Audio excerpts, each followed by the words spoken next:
Today I will reveal the secret of interesting looking art. In the meantime, I'm also going to show you my process as I am painting my fantasy castle in its final form.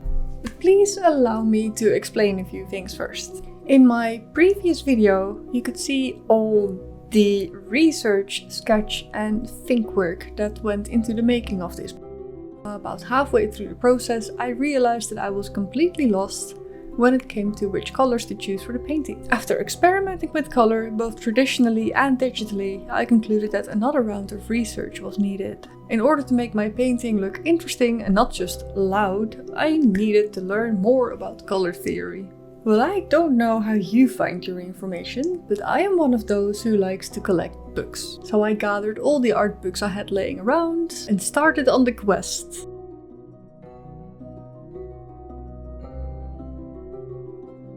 Flipping through the pages of some of my older books made one thing very clear. Color is not necessarily the most important tool in making a painting look interesting. Many of the pictures in my books were in black and white.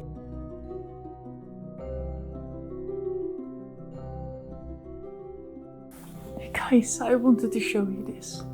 I found something truly adorable. It is a thank you note for those who were subscribed to this book, The World of Art. That's how you could translate it. This book has been put together with so much love. I so much enjoy going through it, and it comes from. Oh, can I reach this? Yes. Ooh, if you don't care about books, I'm sorry. Please stay. But just look at the size of this thing. This is made of wood. This is a wood cover. It's beautiful. Oh no, I'm in the shadow. This is beautiful.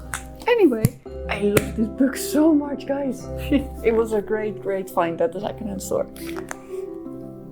Yeah, that was all.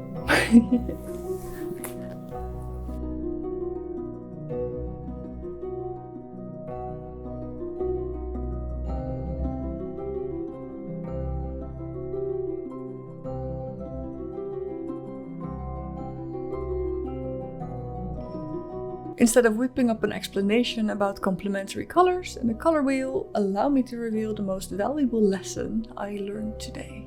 We need to think about our values, and this is nothing personal, this is art. Values in art is a thing. They are the lightness and the darkness of your colors. A common beginner's mistake is to use all the colors of the rainbow on a project, possibly resulting in a messy picture that is difficult for the eye to read. Instead of thinking about which colors are fun to use, or one of the first steps in composing a good painting, is to think about where your lights and darks will go. In this way, you can have a little bit of control over what your audience sees first when they look at your work.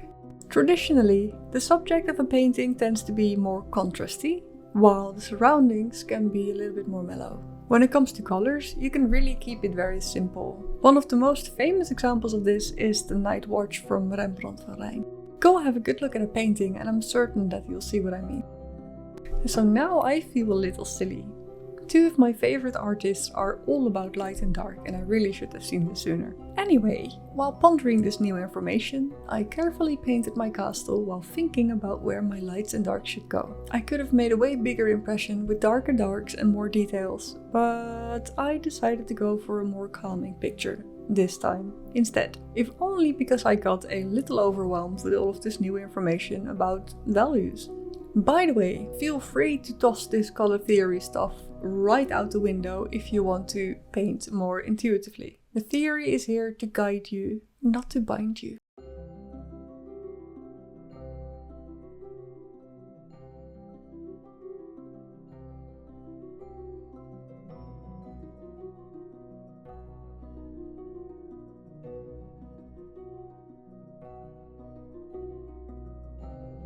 Alright, that resolves part 1 of the voiceover, which is the theoretical info. Now comes part 2, which is the story of the castle.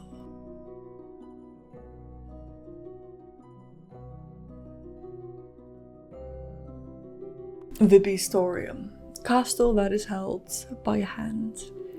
The castle has ever been avoided by hostile creatures. For many, it seems an instinctive choice to leave the castle alone.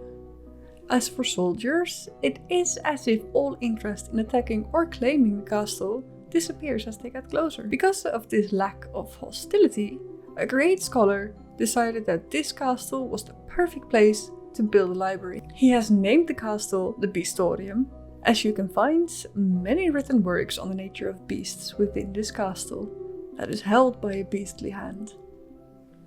But other books and scrolls, as old as the art of writing, are stored within these walls as well. Protected from the wars of people and from the fire of dragons, the Beastorium is there for all your books and scrolls.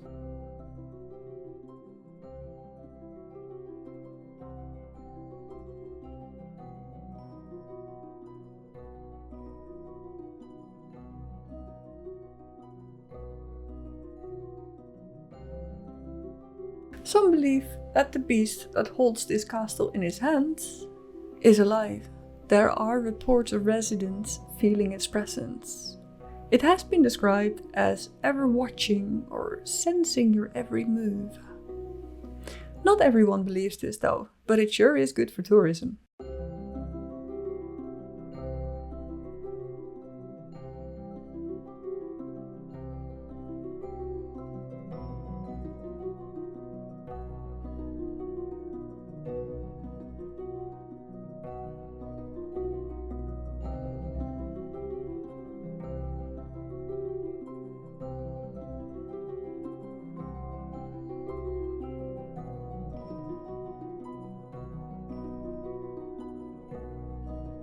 On the ground floor, on the right side on the painting, by the palm of the hand, you can find a gift shop for tourists and pilgrims. There you can buy miniature castles, copies of various books and scrolls, protective amulets, tea, coffee, and cookies.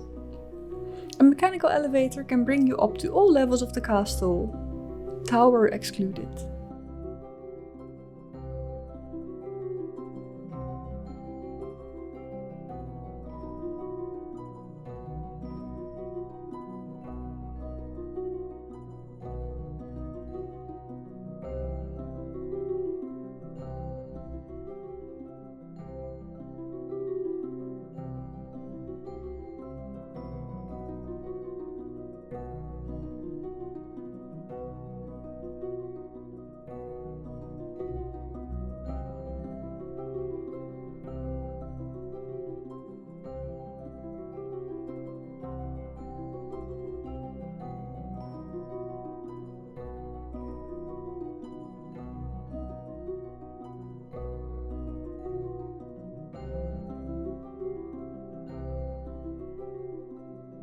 That was all for today. I hope you enjoyed watching this video, and if you've seen the previous video, I hope you've enjoyed seeing the entire process. I would really like to know what you think. I like documenting the process, but I wonder if you like seeing it, if you know what I mean. Anyway, I'm all very new to this, I'm learning as I go, and well, I'm open for some feedback, but I'm also very happy to just swim along and I'll see what happens. I hope you've enjoyed this, as I've said. Like and subscribe if you want to, and then I'll see you in the next video. Bye!